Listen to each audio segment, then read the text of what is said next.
All right, guys, let's go and get started. We have about, let's see how many people we got here. Unfortunately, this is the only way I can check how many participants I have. Let's get started. I wanted to give people four more extra minutes, but I want to make sure I'm rewarding the people who are here on time. That's what I like to do. So we want to be like a train, right? We want to be like, we want to start on schedule. We don't want to be like an Italian train where it always seems to go late, but we want to be like a German train, start on time, right? We want to respect people, and we want to give as much as possible within this 1 hour that we have together. So guys, real quick, I want to give you guys some disclaimers, a couple of things, because we are talking about potential real estate deals, and there are some risk, right, in real estate investing, as you guys may know. So we want to discuss some disclosures and disclaimer before we go ahead and actually break down the deal and show you guys basically your deal, right? I don't have any deals to bring here. I mean, I have deals I'm working on, but this is about you guys, right? This is about making sure that you guys have a second opinion to go to. This is so that on a consistent time schedule, you guys can come bring your deals. I'm going to go ahead and see my questions from here. That's my monitor to see questions. That's my video feed. So I'm going to talk to you, see my questions at the same time. There we go. What you're looking at is our new home. Got this nice fireplace, right? Our new library set up. There's more books over there. So you guys get to see the first look of our new house in our video studio here at our new house at a new 2,200 square feet house. Love it. And thanks to your guys' support, we were able to move and upgrade to a bigger place. So disclaimer. A couple of things, guys. What we are going to discuss today are purely my opinion, right? This is just what I think about the deal based on my experience. And just to give you an idea, my brother, who is actually running a meeting in a different location right now, my brother and I so far have acquired 76 apartment units, rental units. We've done a couple of fix and flips. We've done wholesales. We've done plenty of real estate deals to understand the ins and outs. So we want to kind of give back, I guess, pay it forward to helping you guys succeed in real estate investing, help you guys point to the right direction, right? That's important. So whatever I talk about today is purely opinion, right? I could be totally wrong in a different context. So what I would ask you guys to do is after you get, whatever my analysis, I would also ask another individual, another real estate investor who's seasoned and experienced, and see what they have to say, right? Also, we may have a conversation about tax and legals. Depends, right? Now, here's the big thing. I am not an attorney or an accountant, right? That goes to show you, that should tell you that you should not be taking this webinar as a tax or legal advice, but rather more so as a suggestion or a recommendation by a practitioner real estate investor. So make sure you don't take my words as tax advice or legal advice. You should already be consulting with an attorney in all transactions, right? Super duper important. Okay. I think we're good to go here. I just want to make sure we got everything in line and in place. I got my video feed going. All right, guys. So the rule engagement is this: first come, first serve. Whoever's got the deal, right? Now, before you go shout out your deal, right? We want to be respectful, right? There's no name calling. There's no racial slur, right? We want to keep this webinar clean. If you guys have any questions, I will read it. Now, if you guys have a deal to share, you guys will definitely have an opportunity to talk on the microphone. Your microphone will be hot. That means anything you say or do, it'll be heard, it'll be recorded, it'll be on YouTube, all right? So, all right, let's get this started. Who's got the first deal here? Let's see. Someone had a racial slur before, fortunately. So, hey guys, I'm Geoffrey. This is my first time here. Awesome, welcome. Anyone got a deal? Let's see. Anybody? Okay, so we got Geoffrey. Sorry, I have to bend down every time because I can't see the monitor. I got a terrible eyesight apparently. Okay, so Geo, I was hoping that you wouldn't share the address, just because now everyone can go and take your address and Google it and find out if they can do the deal. That was part of I was hoping that you get that disclosure, but Oh, it's under contract. Okay. Well, just in case, you never know. There are different things you can do. Someone can actually call code violation. Someone can vandalize it. Someone can rob it. Right? Trust me, there are all sorts of possibilities that happen to me. Okay. So what I'm gonna do is I'm gonna go ahead and unmute your microphone right now, and you'll get to ask some questions, or I guess I'll ask you some questions so that we know how to analyze this deal. So let me unmute you right now. Give me 1 second. Oh yeah, you got yourself unmuted there. All right, what's going on, man? How's it going? It's going good. This is my first time here. I'm kind of nervous a little bit, but hey, thanks for doing this. This is like Awesome, awesome. man. So, is your name actually GeoFreeze, or is it something else? It's a unique spell. It's pronounced just like Jeffrey. Do you know like Toys R Us, Oh, the Jeffrey the giraffe? It's a different spelling. so Yeah, it's Jeff. Yep. Okay, I got it. Sorry, I totally tripped up your name. Yeah. So, all right. So, what is the goal of the deal? What are you looking to do? It's a wholesale deal. So I just want to know like how would you analyze this, and Okay. also like, what's like the ARV? Like how would you comp a property? Got it. So we're gonna go, I guess, kind of talk about the comps and how to determine ARV. So one of the main things, this is kind of basic, and I know a lot of you guys who might be a little bit advanced may feel like this is basic, kind of going back to kindergarten. Guys, you have no idea how many people screw up the ARV, and so this is so important. We're going to reiterate the fundamental of how do we get to the ARV, right? So a couple things you need to find out, Jeff. Right, I'm actually going to move the whiteboard because it's kind of, I'm a righty, so I want to make sure I'm getting plenty of leverage here. So I'm going to move my whiteboard, and sorry if I'm causing ruckus here. There we go, and okay. So a couple things you need to know for the ARV. Obviously, you need to know your area, and if you got the address, awesome. So one of the things you want to do is you got to figure out what the property type is, right? If we need, how many bedrooms are we talking, Jeff? This is actually one of my friends. Okay. He said, "Hey, shoot this out, and what happens." But yeah, I actually don't know. I think I could just look it up on Zillow really quickly. And, Okay. So you got a couple of homework to do, Jeff. So what you're gonna do is you need to find out how many bedrooms, right? I'm gonna choose a marker so that you guys can see it in the camera world. So you gotta determine how many beds, right? I'm giving you guys a couple key, and there are varying factors, even with the most comprehensive ARV, or for the realtors out there, the better word is CMA, comparable market analysis. There are different factors, but I'm going to try to do my best to list out all the possible factors, kind of the common denominators, as you will. You want to find out what the square footage is, right? And you want to find out the type of the home. I'm guessing it's a single family house, right, Jeff? Yes, sir. 4-bed, 3-bath, 2,594 square foot. Okay. Perfect. Okay, so regardless what we'll touch on that, but we want to also discuss the type of building, right? If it's multifamily, it's multifamily. If it's single family, single family. But more so, even with single family, depending on where you are geographically, I know if you live down in the southern state, you're going to see colonial.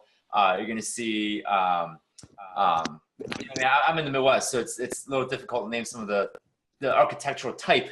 You're going to get the Spanish, Spaniard, right, style homes. Up here in Midwest and Chicago area, you got the bungalows, you got the ranch, raised ranch, split level ranch.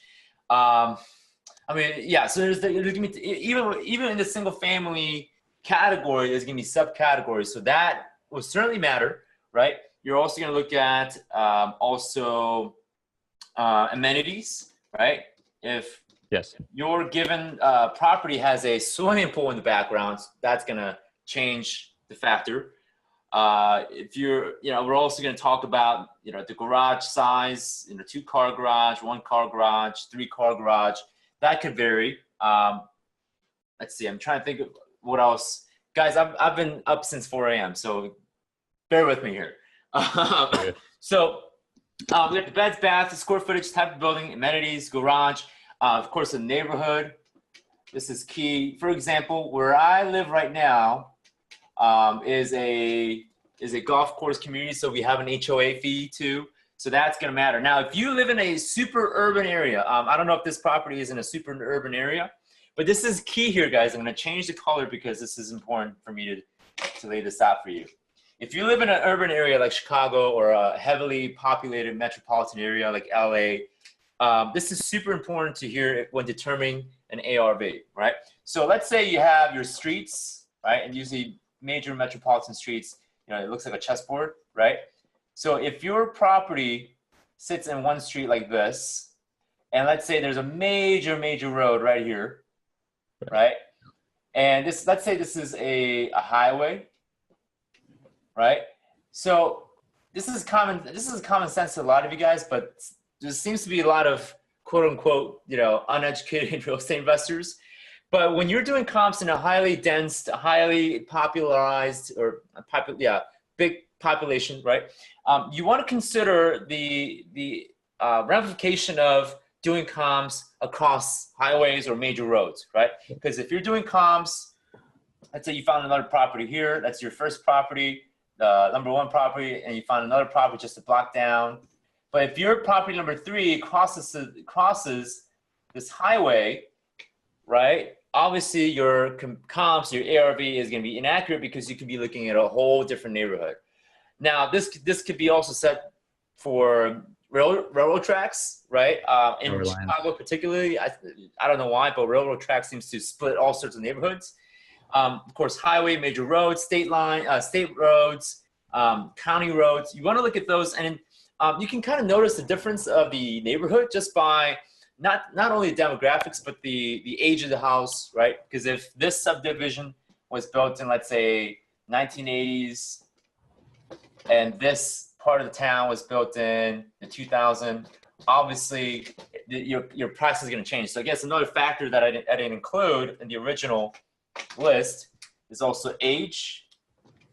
And believe me, guys, the older the property is, the higher the maintenance cost is going to be. And not only that, you're going to be dealing with lots of capital improvement, meaning you're going to have to put in a lot of money to do, let's say, the new staircase. There might be some structural issues. It seems like 80% of the properties that I analyze in Chicagoland area seems to have run into that issue is the age factor. So, Jeff, what I would do, here's some couple homework that you need to do.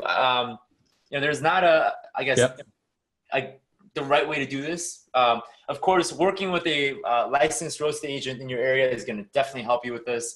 But what I would do is find properties that are similar to your properties with the same beds, same bath, very similar square footage, plus or minus 5%, maybe even less is better.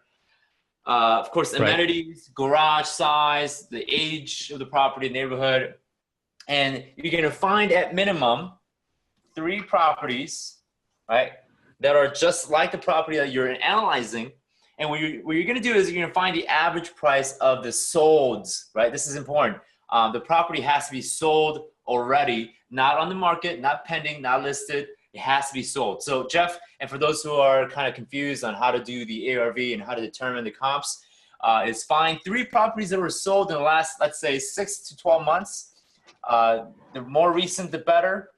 Of course, if you can find something that was sold last week, even better, awesome. So 6 to 12 months range, 3 properties that have the similar indication and similar characteristics as the property that you're working on. And that should give you an idea the average home price or the price of the property that will sell on the retail market. Does that make sense, Jeff?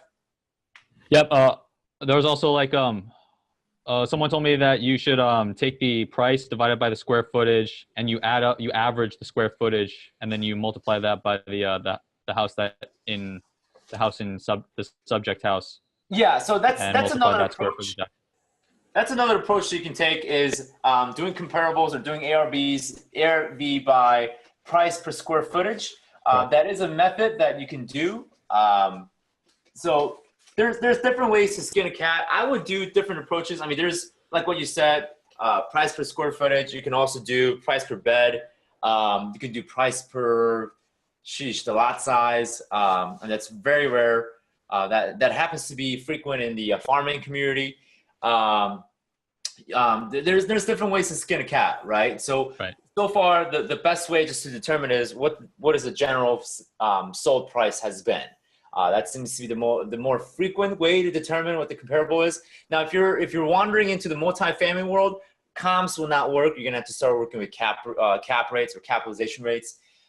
That's a little bit advanced if you haven't done multifamily yet. So that's your homework, Jeff. Go ahead and work on that. Determine the ARV. And the biggest thing you need to do as a wholesaler, and this is, I don't know, Jeff, where are you from originally? I guess what? I'm from California, but this deal is in Kansas. Okay, so here's a couple of things you need to be careful, because if you're in California and you're trying to do it in Kansas, there are varying factors you need to be careful, and this is where the biggest dangers lie, is not understanding the market, right? Not understanding the local culture there. And to be honest, Jeff, I think you're at the right market for wholesaling in California. In fact, here's a philosophy, not always true, but just a general philosophy that I follow, is that if you want to get cash flow rental properties, generally the Midwestern states are more healthier to do rental business. If you want to do more of the fix and flip business, then most of the coastal cities seem to work better in terms of figures and numbers. For example, California, if you put, let's say, a new countertop, you get your money's worth, right? But here in some parts of Illinois, where you buy a house for $20,000, $30,000, it actually costs more to build a new house than to buy an existing one, right? So you have to factor that in. You have to understand that kind of market differentiation. In California, I think it might be way better to do fix and flips and wholesaling. But if you're out here in the Midwestern states, I generally think, just my opinion, that rental business works better out here. So if I were you, Jeff, if that was the situation that you have in Kansas, it would be something that I would look at as far as for renting, not so much for wholesaling. But if you're looking to start wholesaling, I'd say you're right at the sweet spot. California is a good, I think, healthy market to do wholesaling. Thanks, Sam. Yeah. Okay. So that's a real quick basic recap, but very important. And thanks for bringing your deal here, Jeff. I appreciate you contributing. Do we have anyone else? I'm looking at the list here. Let's see here. I'm gonna go ahead and mute some couple people here. Sorry, guys. Anybody else would like to contribute?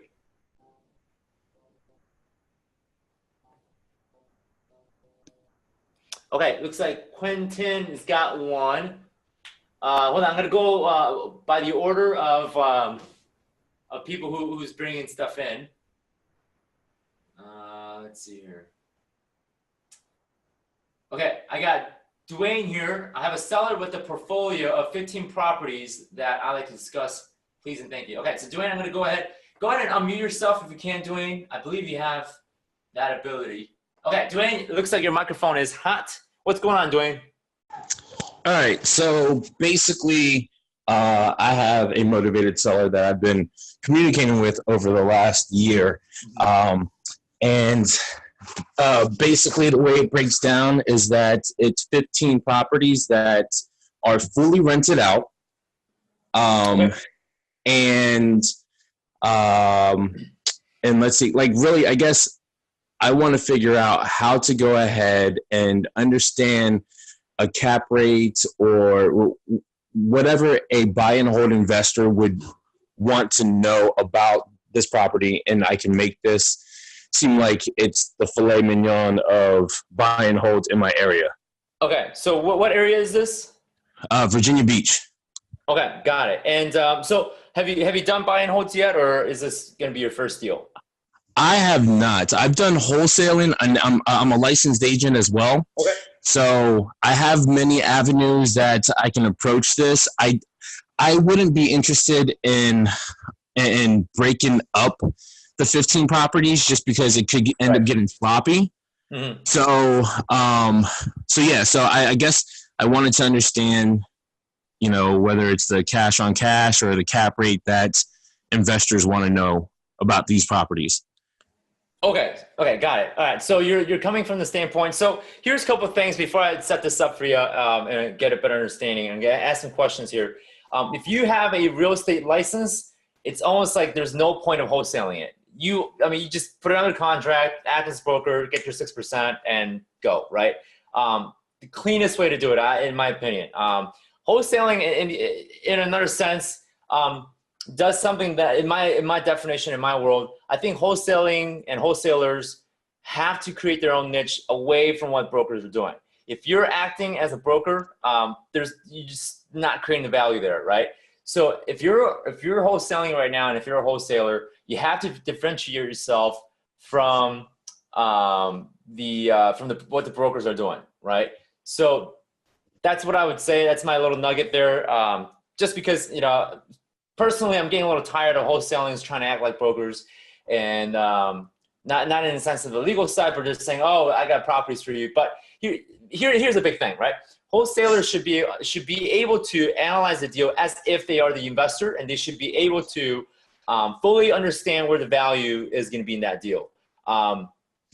Now, can realtors do this? Absolutely too, right? But I think wholesalers' main niche should have their own source of where they find the deals, and I think that's where the wholesalers will make their money. Like the word implies, wholesalers, right?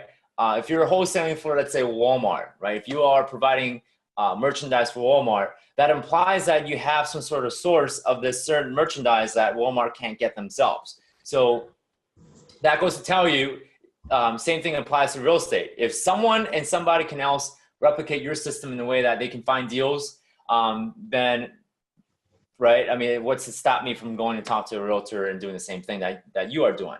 Right. So right. I just want to break that out there real quick. So you got 15 properties, you said, right? Correct. Now, can I interject as well? Sure.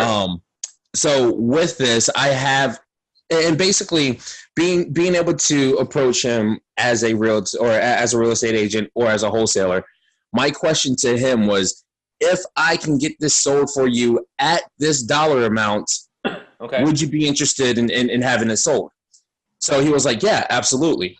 So my mentality was, okay, I know I know the value of an ARV for the property.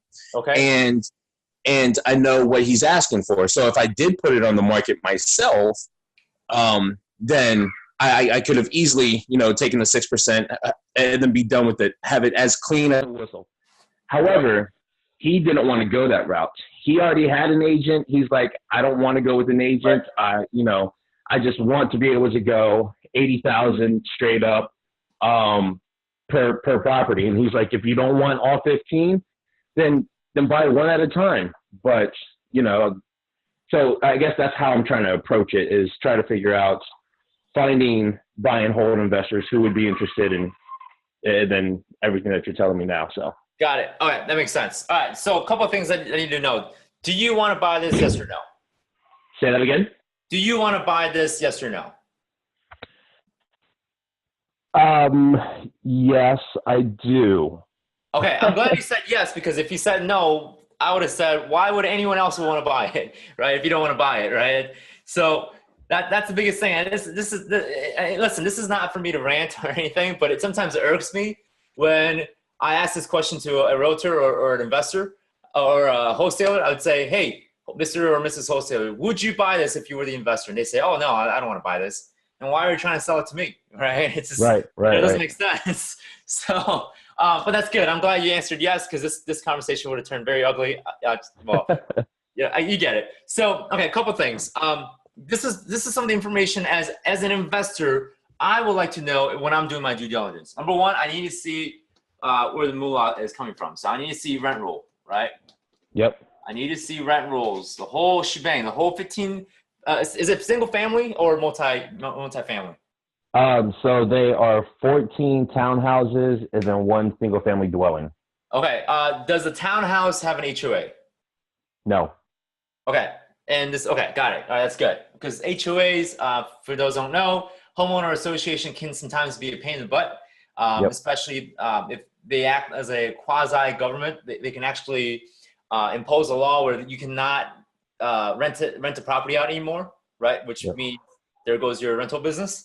So you got to figure out what the rent roll is, your gross income. You want to figure out what the expenses is. And this is huge, and this is key. I'm going to put an exclamation mark on this because not to throw you under the bus here, Dwayne, but a lot of the realtors would try to skew this expenses to make the deal look really good, right? Lots of realtors, right? Not saying they're trying to be intentionally unethical, but I've met a lot of realtors, and not even realtors, and I'm not trying to hate on realtors here. I love my realtors, but a lot of sellers in general try to they try to screw the expenses to where it looks more favorable, right? Where, they're like, oh, it's, $5,000 a year on taxes. Let's call it 4,500, right? But I mean, not saying that everyone does that, but a lot of sellers that I've been meeting, they give me sometimes, bogus numbers, bogus figures that, aren't real, right? They're not based on actual numbers, or just estimates. So be very, very careful with that. And if you guys see my other YouTube videos, I basically show you guys how to analyze cash flow, right? So you got to find out what the expense is. Now, here's how to handle that, I guess, loophole is ask for a Schedule C, or I'm sorry, Schedule E. I'm spelling schedule wrong. So ask for what's called a Schedule E, and Schedule E is part of the tax return for people who own rental properties. It shows all the expenses that it has to do with that rental property. So ask for a Schedule E. If the seller or the realtor freaks out after you ask what the Schedule E is, if they freak out, then chances are they're trying to hide something, right? That's very important. Couple things. So that's the expenses also falls in, property taxes, insurance, any utilities, sewer, garbage, water, gas, electric, a whole 9 yards, right? Everything that has to do with running that business. Number 3, what you want to find out is you want to check the liens. I guess generally title is the title clean, right? You don't want any judgments, liens. Especially the common ones are mechanic lien, tax liens. You don't want any of that. You're getting too messy there. So all you need really is these 2 things. And of course, last but not least, important comps, right? / the CMA, comparable market analysis. Whatever they're asking has to be reasonable, right? Because if the CMA says each of the properties is worth $50,000, but the seller is asking for $80,000, I mean, they're out of their minds, right? Pretty much. Sure. So those 4 things, I think generally, I might be missing something, but generally off top of my head, that's all I can think what you're going to need in order to start doing your due diligence. Again, number 2, I think, is the star here. I'm going to put a star and an exclamation mark, because this is where people screw up the most. This is where people feel like, well, I can kind of estimate what the expenses are. No. You got to know, right? You have to understand what the expenses are. So what you need to do, Dwayne, is you got to pretty much put together a spreadsheet, right? And put all these things in place, right? What are the expenses? There you go. That's what I'm talking about. Make it look cleaner than that, though, I would say. Yeah, absolutely. Yeah, put it on a spreadsheet. So what you want to do is on the headers, right? Each cell you're gonna put property taxes. You're gonna put maintenance. Oops, there goes the whiteboard. This is falling apart, guys. This is what happens if I buy stuff from cheap places like Staples. Or if you've been up since 4 a.m. Yeah, I've been up since 4 a.m. I was at a different state earlier this morning, so I was at New Jersey, and now I'm here back in Illinois. There we go, helping you guys out. Okay. So let me ask you, what if I gave you some factual numbers, like with the rent roll, what it's bringing in? You know what? Let's do that. I think we'll have some fun with actual numbers. All right, guys. Sorry about that. My hand-eye coordination is failing me here. I've been up since 4 a.m. All right. Okay. So give me what the gross rent is going to be like. $14,361. $14,361. Now, is that monthly or are we talking yearly? That is monthly. Gross monthly. Got it. Okay. A couple of things right off the bat, and this isn't like every time I do this, but this is like getting a compass feel of whether this is a good deal or not. So what I would do, Dwayne, is take 10% automatically off, and that's going to be $1,436.10. And this is what we're going to call maintenance. So every month you're going to be reserving $1,436, which is about 10%. Now, this figure may change depending on the area, the age, the tenant quality, right? If you have more, not not to sound like I'm trying to discriminate here, but if you're dealing with a lower quality tenants, especially blue collar area, you tend to have more maintenance just because the type of tenants you're going to have and deal with are going to cause a little bit more problems. This is what it is, kind of thing. It's a 10%. Another 10%, I would say, is going to be for management.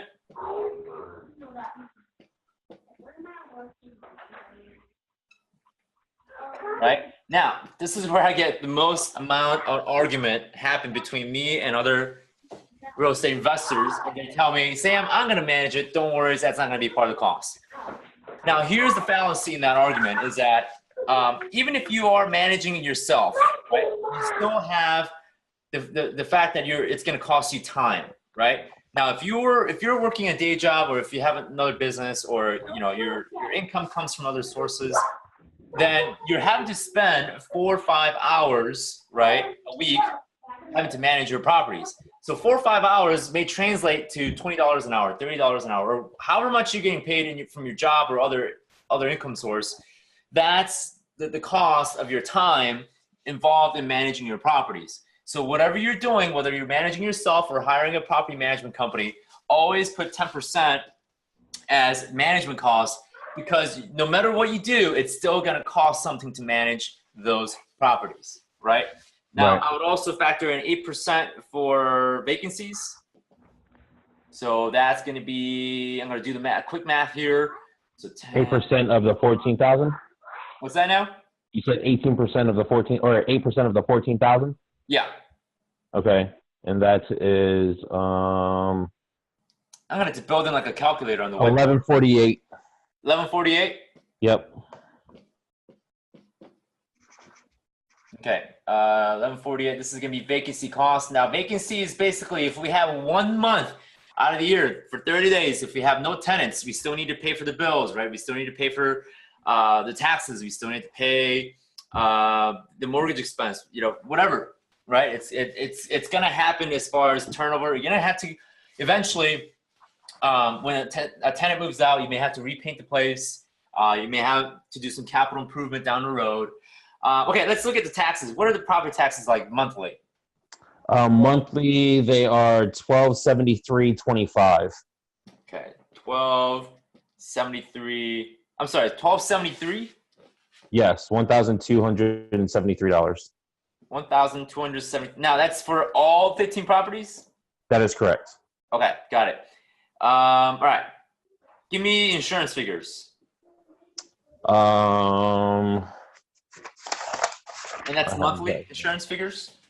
Yes, the monthly insurance figures are, give me one moment. I have that here. $462.50 a month. 462. I'm gonna call it 463. Round it up. Okay. Okay.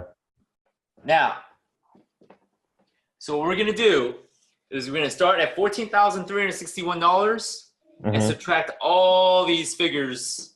And at the bottom, you should get something called the NOI, net operating income, right?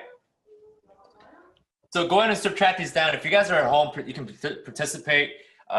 Join us, in doing the math. So Dwayne, tell us what you got for NOI when you get there. Okay. Give me one moment. Yeah, 14,361.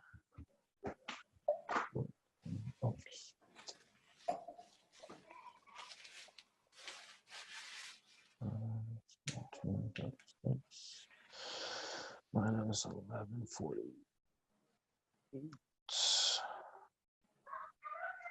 Minus 463. That brings us to 9878.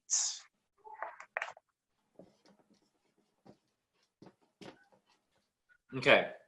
Wait, I think I'm missing something here. Hold you're on. missing a number here because it's way too high. It should be.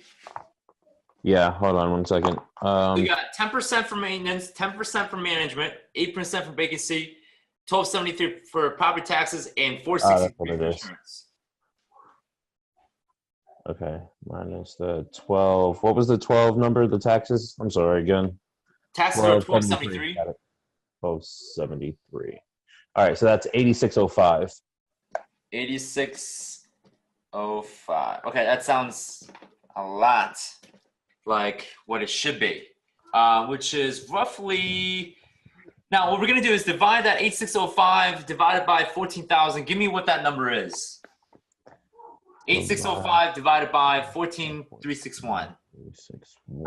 I'm trying to figure out what the expense to income ratio. Okay, 1 second.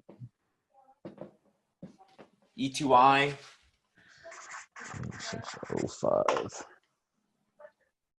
All right, so 8605 divided by 14,361 is 0.599, so 0.60. So you got 59% income to expenses to income ratio, which is pretty darn good, which beats my figures in here, generally in Chicago area, because the Chicago area, the taxes are up the wazoo. It's crazy. So this you have a pretty good income to, or I'm sorry, expenses to income ratio. Good. Now I just tossed my marker over there. Now we just need to figure out what your debt service is going to be. So what's the total purchase price for all 15 properties? So he is asking 1.2 mil. 1.2 mil? Yes. Okay, and do me a favor, do 8605 times 12. 8605 times 12. 8605. Oops. 8605 times 12 is 103,260. 103,260, you said? 260, yes. So $103,260, right? That's correct. All right, so in order to figure out the cap rate, and I'm kind of weary on this because this isn't a multifamily, quote unquote multifamily deal, because this is just a single family / townhouse portfolio. So let's do this. 103, take that number, 103,260, which is yearly NOI, divided by 1.2 million. And here, all right. So we take the 103,260. Someone says 8.6, I think. Divided by 1,200,000. Yeah, 0.086. Got it. Okay. 8.6% cap rate. Not bad at all. Now, okay, so this is just a number, right? We need to interpret this in the context of where this neighborhood is, how safe is it, what the crime rate's going to be, what the quality of tenant's going to be, is it stable, does it mean that I have to go knock on the door, try to collect rent every month, right? So 8.6 is pretty good. Now, the only questions that I would ask you, for you to ask is, how stable is the area? How stable is the market? So that's the question you got to ask yourself. The price looks pretty good. I'm not going to beat up the price too much because I think the price is fine in the relationship with the cap rate. So that's the question you got to ask, is because cap rate doesn't speak itself whether if it's a good deal or not. You have to ask yourself that what the market conditions like, the lifestyle, the tenants, the demographics, tenant quality. Am I having to dodge bullets to get that 8.6% cap rate, or am I having to walk through, to stroll in the park, right? Peaceful, quiet neighborhood. So you got to ask that question. Is that cap rate in a context of the neighborhood a good thing or a bad thing, right? So Right. I don't know the answer to that question. Only you can, Dwayne, knowing the area. This is why I tell people know your market so well, because if you can determine what the cap rate is, like let's say 8.6%, but let's say it's in the ghetto, heck to the no, I'm not going to touch it, right? But if it's 8.6% in a very nice area where it's very quiet, nice school district, people are coming out their house to do barbecue with each other, right? Your typical nice neighborhood. Then yeah, that 8.6% is going to be a killer deal because I'm going to have to do less, babysitting the tenants. If that makes sense. Yeah. So that's the only question that you're going to have to ask yourself. And as a realtor, you need to be able to advise your buyer, or if you're buying it, you have to pretty much advise yourself whether this is a good 8.6% cap rate or not a good 8.6% cap rate. So we got that math out of the way. Now the next biggest chunk of the pie is lending, or I guess financing. How are you going to finance the deal, right? We know that this is, yeah, on the number side, it looks decent. It's not terrible. Again, we need to go back to the context of why the 8.6% will be a good thing or a bad thing. So let's talk about how we acquire it. And one of my good mentors told me, Sam, even if it's going to make $1 million, if you're going to have to spend $1 million to get it, it's not a good deal. But if you spent, let's say, $10,000 down to get that $1 million NOI, then yes, you have a smoking hot deal. So again, it's not always about the figure and how many zeros you got and how many commas you got in that NOI or the paycheck. It's about it's about the context, right? That's the biggest thing that I want to focus on today is context, more so than the numbers. So we got $1.2 million, and this is probably going to be our last deal. Let's see. Yeah, it's probably going to be our last deal we're going to analyze today because I'm having a lot of fun analyzing this one here because I like the million there. It's good. So we got 1.2 million of purchase price. Now, if you get a traditional portfolio lending type of situation, you're most likely going to do a 25% down because they're going to be asking you to do a 75% LTV, right? Which is a lot because 25% is going to be roughly around 400,000. Yeah, close to it, close to about 350, 375 range, right? I'm going to just do a squiggly line here. About 350,000 now. Actually, can someone do that math for me? I mean, I honestly need to get a separate calculator instead of trying to use the phone. What math? What's 25% of 1.2 million?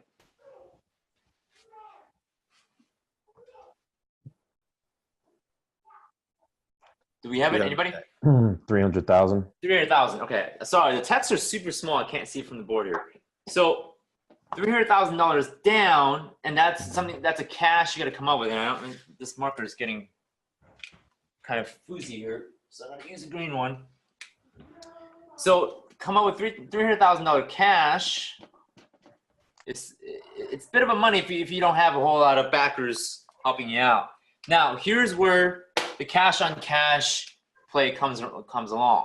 You got to do 102,000, which is roughly our NOI, divided by $300,000 cash.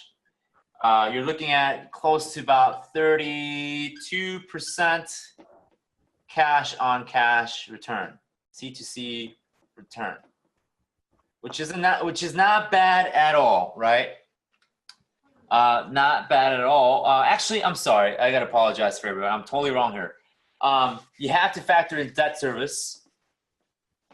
So someone do this for me. Go to amortization calculator if anyone has it. Carl's mortgage calculator is one of my favorite amortization calculator. So what we're gonna do is take $900,000 principal for this here.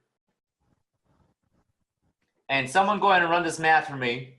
$900,000 principal at 5%. Actually, this is hard money, so we're gonna do 6% interest and amortize it in 20 years.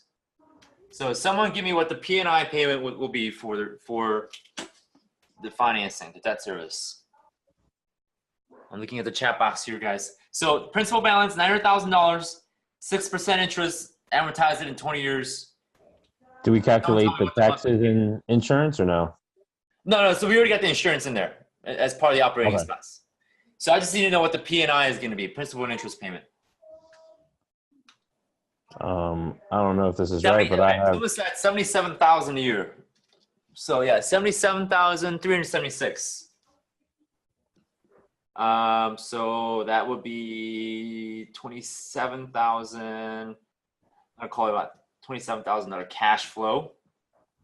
So what we're doing is $27,000 a year cash flow divided by $300,000 of initial cash investment. It will no longer be a 32% cash on cash return. It'll be actually significantly less of a figure. Anybody can do that math? $27,000 divided by 300,000.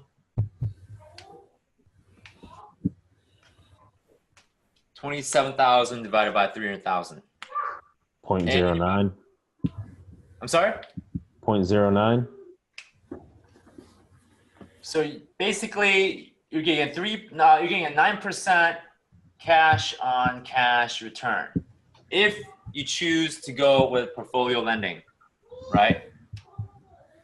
So here's the benefit of the 20-year amortization. However, right? I know the $27,000 cash flow kind of sucks and stinks, but the reason why I chose 20-year amortization is you want to amortize the property so that you're also getting equity buildup and you're getting principal pay down, right? Principal pay down, guys, don't make that mistake. Principal pay down is a return on a technical analysis, right? So principal reduction is a good thing and is considered income, right? So don't forget that, guys. This is why I'm not the biggest fan of 30-year amortization, because it kills, it just doesn't do, equity buildup. You want to have the equity buildup even at 6% interest, which 6% interest is relatively high, in my opinion, for a long-term play. Now, here's the way that I would do it. Some of you guys will go for the portfolio lending, go through the underwriting. Another reason why I wouldn't go with the portfolio lending in this situation, especially if this is your first deal, and I'm going to tell you this by a story, right? Back in 2008, when the 2008 market crash happened, I actually knew an individual who told me the story afterwards, of course. He had somewhere around 30, 40 properties, all separate financing, right? And what he did, for the sake of cash flow, he refinanced his entire portfolio into one commercial portfolio financing. Now, that particular lender actually went down, called a note due, and this particular person couldn't pay, of course, all the principal, right? Couldn't comply. He lost all of his properties, and just like that, because of one lender, right? So be it a lesson, right? Guys, learn from the lesson is don't go trigger happy with the whole portfolio lending. I know it seems attractive because you got one payment. You're getting a little bit more cash flow. It's more manageable. But guys, if let's say one particular lender or one particular bank pulls a fast one on you, you should still be able to have whatever other properties you have still intact, safe, and sound, right? So this is sometimes compartmentalizing it is not a bad idea when it comes to safety and kind of mitigating that risk. Okay. Now here's what I would do as far as financing, right? If you guys know, and if you guys haven't done this yet, go download the Kwak Brothers owner financing calculator and learn how to negotiate for owner financing. And what I do, I'm not going to go through how I negotiate for this, but typically I can negotiate most of my owner financing deal for less than or equal to 10%, which means $120,000 down, right? Down payment. For this, I would do 20-year amortization, and I will fight for 3.5% interest. Okay. Now, the reason why we do that, because we're going to give them the price, right? I forgot to mention this. If you're going to give them bank financing, I would expect a discount, right? That's the first thing you need to mention. If they say, come up with the buyer financing, right? Meaning go to the bank, get it underwritten. The first thing out of my mouth will be, okay, since I'm paying you cash or my own financing, I'm expecting a discount, right? This is one of my good mentors said, I almost dropped the whiteboard here again. Here's one of my good mentors who taught me this, is if you get the price, right, they should be able to get the terms, right? Meaning if you as the buyer get your price, the favorable price that you want, then give the seller their term, right? However it's going to get financed. Now, the opposite may also be true.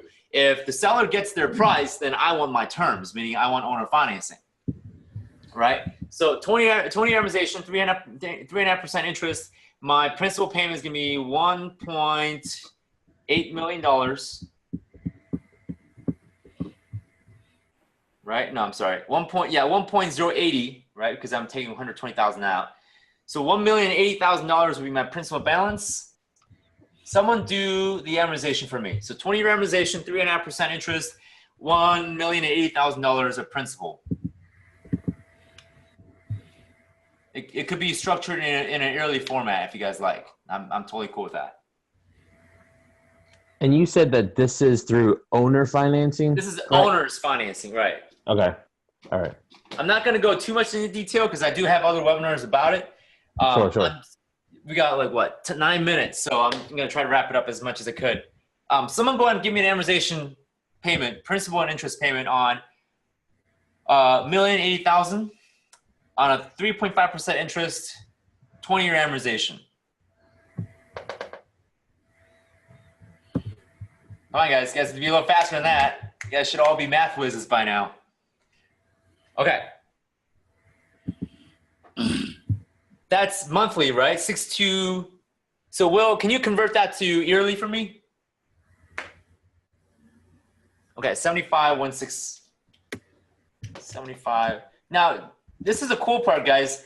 My debt service, 75,000. This is P&I, principal and interest, is actually a lot lower than the portfolio lending payment.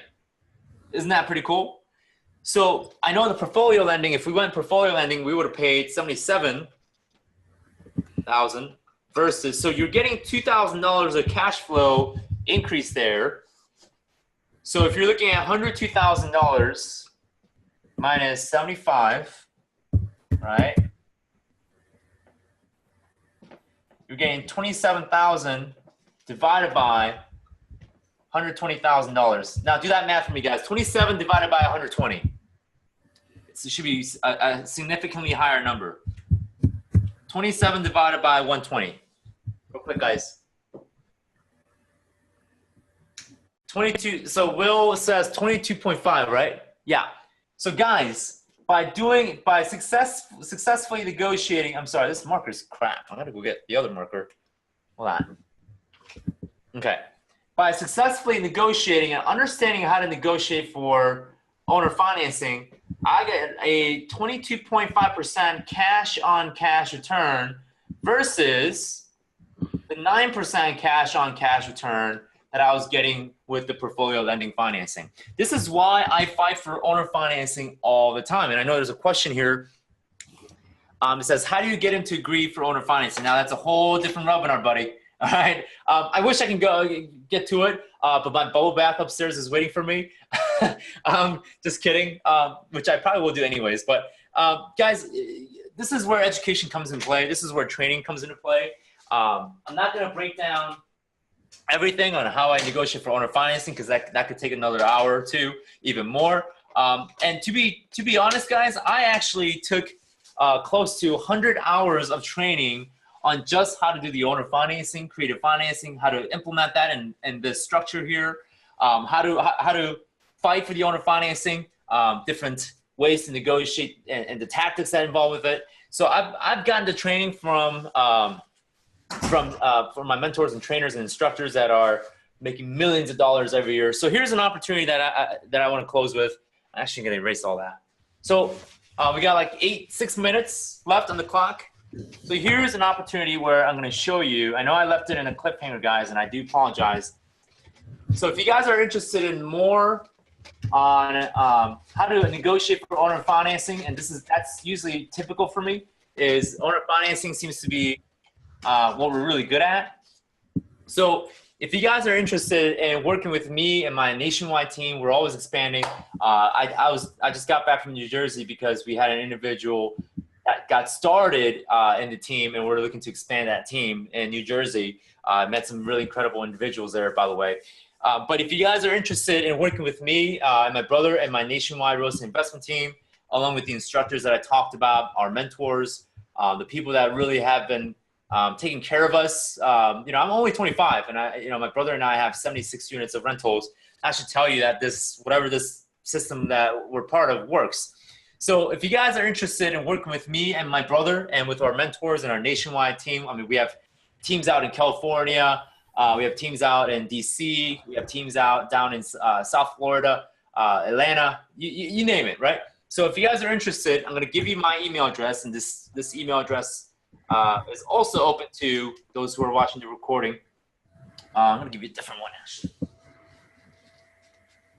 There we go. So go on and email me with the subject line saying you're interested in working with me and my brother. I know it's a long email. Can you guys see that? Sam at thekwakbrothers.com. You guys should know this domain, at least the link, because you guys went there to register for this webinar. So if you go ahead and email me at sam@thekwakbrothers.com. Go ahead and say, hey, I'm interested in working with you and your nationwide real estate investment team. For those who are part of the real estate investment team, knows the value that they get from working with me and the instructors that I learned from. So let me see if I could see some questions here. Yeah, Chelsea, thank you so much for that comment. Appreciate it. So let's see, we got 22 participants here. Awesome. So guys, go ahead and email me, sam@thekwakbrothers.com. Which, by the way, guys, this isn't to say like this isn't some sales pitch or anything like that, but I can only probably take 10 people at a time, honestly, because the amount of attention that I want to give to small amount of people, it's incredibly important. I've done this. I've tried this with like 40, 50 people at a time. Does not work, right? I'm spread too thin. My time is valuable. So at this point in time, I want to take 10 people who I believe to be qualified. If you believe that you're qualified to be part of that 10 people that that Daniel and I want to work with you, then go ahead and email me. But guys, I'm only taking 10 people at a time just because I want to kind of condense down the time that I'm spending with those individuals, helping them, navigating them to getting more help and education and training and local mentorship, whatever you want to call it. I want to focus on narrow down on few key people, increase the quality, and not so much with the quantity, right? So go ahead and email me, guys. I know I'm blocking the camera here. sam@thekwakbrothers.com. Go ahead and email me. I will be looking at those emails pretty soon. If you don't hear back from me, don't panic. Sometimes it takes a couple of minutes or even hours for me to just get on email because sometimes I'm swamped. But I promise you guys, I will get to you in a reasonable, timely manner. Just go and email me, and we'll close out tonight. So real quick, any last-minute question, guys, on any of the deals that we talked about today? Anything else that serve you guys well? Anybody? In fact, I'm gonna go ahead and actually leave my email address in the comment feed. For those who are watching the recording, you can always go back, rewind, and pause. I'm gonna go ahead and actually leave that in my comment feed after we're done. So if you didn't get the email address, don't panic. I'll put it on the comment after we're done. So any last minute question, guys? Let's see. Hey, Sam, this is Dwayne. I just want to say thank you very much for breaking that down. I do appreciate it. Apologize to everybody else for taking up the time. No, I think a lot of people learned from what I just showed you guys, because that's basically the total rundown of, really quick, 30, 40 minutes. I need to figure out if this is a good deal or not. Even if it's a 15 property portfolio, I should know at least by the end of 30 minutes, is it a yes or a no, right? If it's a yes, let's go find some more information about this property. Are there liens? Let's do some title search. Of course, that comes down the road. I want to see the properties. I want to see the inside, how the management style has been with the previous owner. So no, seriously, this is a huge. I want this to be valuable for everybody. Seeing that this is how I like to operate in my real estate business, and where I learned it from. Again, if you email me, I'll show you guys where I learned it from, right? Because I'm not the final master here, right? I'm still a student. I'm still learning as much as I can, like you guys. I'm always attending seminars. I'm always attending workshops. I'm trying to figure out. I spend thousands of dollars a year just on continuing education. Even if I'm not a realtor, I'm still, developing myself, right? Trying to get to the edge, so to speak. So, Dwayne, including everybody who are participating, I hope this was a valuable experience for all of you. If you guys want to see the past deal analysis, deal or no deal webinar, it will be on YouTube. So go and check out the YouTube page. If you guys are there already watching this on recording, please do subscribe to our YouTube channel. Each of the subscribe will certainly help me and Daniel, right? It actually helps us alleviate our tears in the night. Go and click on the like thumbs up right button down below. Leave us a comment if you guys like. We'll be more than happy to answer those for you guys. Thank you so much, guys. It is 8 o'clock. I'm gonna shut this down. If you guys have any other questions, feel free to message me on Facebook. Feel free to email me again. You guys got the email address. And once we wrap this up, I'll go and put my email address down below in the comment section so that you guys have it. So, guys, thank you so much. Thank you so much for spending the evening with me and the rest of the real estate investors here. And I will see you guys another time. All righty.